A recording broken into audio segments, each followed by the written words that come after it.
micronutrients called phytochemicals are not found in processed foods, and they're not found in animal products, but they're found in fruits and vegetables. So when we thought that we could take processed foods and add a few vitamins and minerals to it, or take a vitamin supplement and think we're getting enough, we were mistaken. Because now we know that every tomato has 1,000 different nutrients in it. Every head of cabbage, every piece of lettuce, every cucumber, every bean or berry or sprout has hundreds, even thousands of nutrients that are so important to protect our precious health. So if we sum up what we've learned in the last 15 years in the field of nutritional science, we've realized that we have to eat a diet that's very high in nutrients, very high in micronutrients, including not just the ones we discovered 70 years ago, but all the new nutrients that we're discovering, all the new findings, that full symphony of nutrients we're finding that exists in natural fruits and vegetables, beans, nuts, and seeds. So the first thing I'm saying here, I'm making the point that as a nation, countries all over the world have made tremendous mistakes as far as protecting the health of their population. The mistake we made is we thought that we could eat anything. We could eat white flour, we could eat bread, we could eat pasta, we could eat sugar, we could drink soda all day. It doesn't have to be high in micronutrients, and then we could just take a vitamin pill and be okay. And we found out it doesn't work.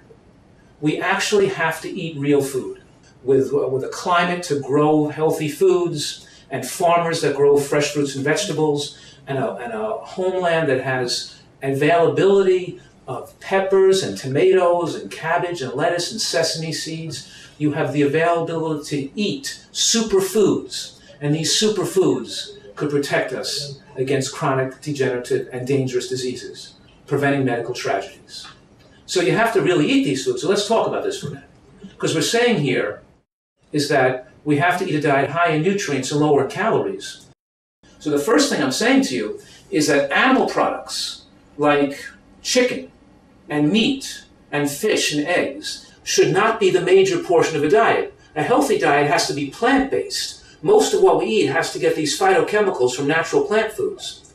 So pasta, white bread, and white rice does not have in it the phytochemicals and antioxidants. In those foods, there's no significant amount of vitamin E and vitamin K and folate and bioflavonoids and lignans and plant sterols and all these phytochemicals and other carotenoids that protect against disease. In other words, what I'm saying is that processed foods, drinking soda, having sugar, having white rice and pasta and white bread are not high nutrient foods. Those are not going to be the foods to protect your precious health because they're not rich in micronutrients.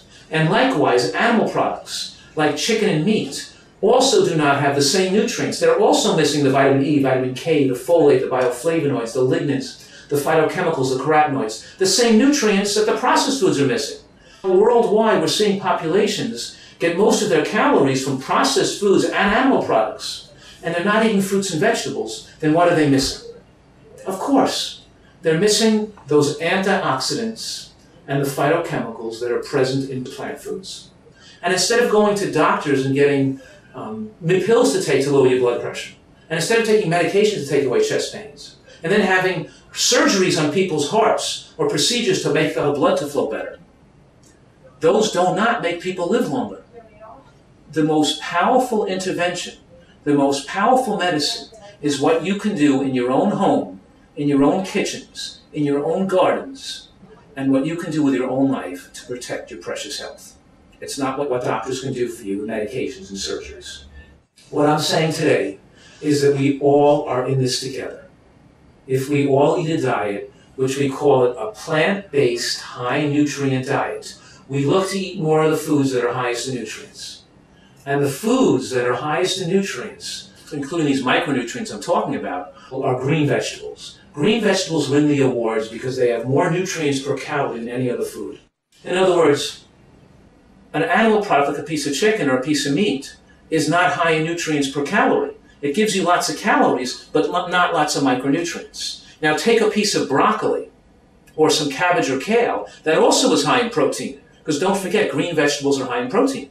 That's how come gorillas, hippopotamus, rhinoceros, elephant, and giraffes get so big, because they eat green vegetables and eat a lot of protein. And green vegetables are high in protein. But here you have the protein packaged with lots of micronutrients, with the phytochemicals, with the antioxidants, with the things that make the body age slower, and we keep our youthfulness, our vigor, and our good health into later years. And if we look at the healthiest people around the whole world, and the pockets of civilization where people live the longest, it's always the people that eat the most vegetables live the longest.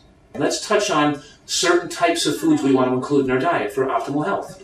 Number one is beans. Beans like kidney beans, navy beans, lentils, split peas. Beans have something in them called resistant starch. And resistant starch doesn't raise the glucose level.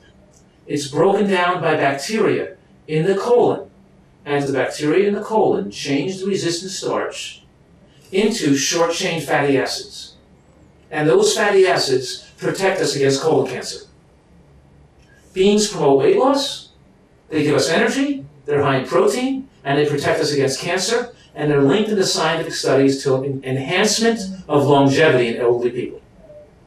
Number two, green vegetables. To be on a healthy diet, we have to eat some raw vegetables and some cooked vegetables. We have to eat green vegetables. Lettuce, salad, cucumbers, cabbage, the broccoli family. All those green vegetables have specific compounds that have been shown to protect against breast cancer, prostate cancer, colon cancer, and of course heart attacks and strokes. They're longevity-producing foods. If we mix the greens and the beans now with nuts and seeds, right? Almonds, cashews, sesame seeds, sunflower seeds, they have almost magical superfoods, protective compounds that prevent against cardiac arrhythmias, irregular heartbeats. They lower your cholesterol. They make people live longer. They prevent sudden cardiac death. They stabilize the brain. And the healthy fats in seeds and nuts increase the absorption of nutrients from the vegetables and the beans. They also make the protein very complete. So it's not about just eating less fat. It's eating about more of the whole food healthy fats from nuts and seeds. Now, nuts and seeds contain a special compound called plant sterols. And these sterols have been shown to lower cholesterol levels and protect against heart attacks. But they also have a dramatic effect to protect against cancer as well. So what I do is we take some sesame seeds, and maybe we'll mix it with an orange, and make a dressing or a dip to put on a salad, right? Or we'll throw some seeds and nuts with some tomato sauce, and we'll make a dressing, we'll make some kind of dressing or a sauce. In other words, using nuts and seeds as part of your dressings and dips is a very important part of excellent nutrition. Last, fresh fruit like oranges and berries and kiwis also contains various compounds, phenols and anthocyanins, special compounds that protect against various cancers and are important for good health. And lastly, of course, whole grains like sorghum, wild rice, brown rice, whole grain rices, whole oats, whole barley. Think whole grains, not processed white flour, not white rice and white flour, but using more whole grains. So we know now that the more vegetables and fruits and beans and nuts and seeds eaten, the longer people live and the lower the risk of heart attacks and strokes and cancers.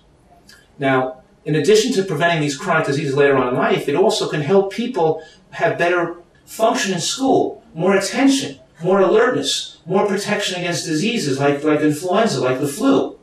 When we have the right kind of nutrients in our body, we're not going to get sick as often. So we have to appeal to our governors and our government, our educators and our teachers and our farmers. We have to all work together as a team to bring healthy food into the schools, to bring healthy plant foods into our homes. We're not talking about adding a little bit of fruits and vegetables to your present diet. We're talking about making fruits and vegetables the major portion of your diet. And then we'll have a healthy nation, and then we'll have a healthy population to live a long life free of medical tragedies. To conclude, we have a unique opportunity in human history. This is a blessing.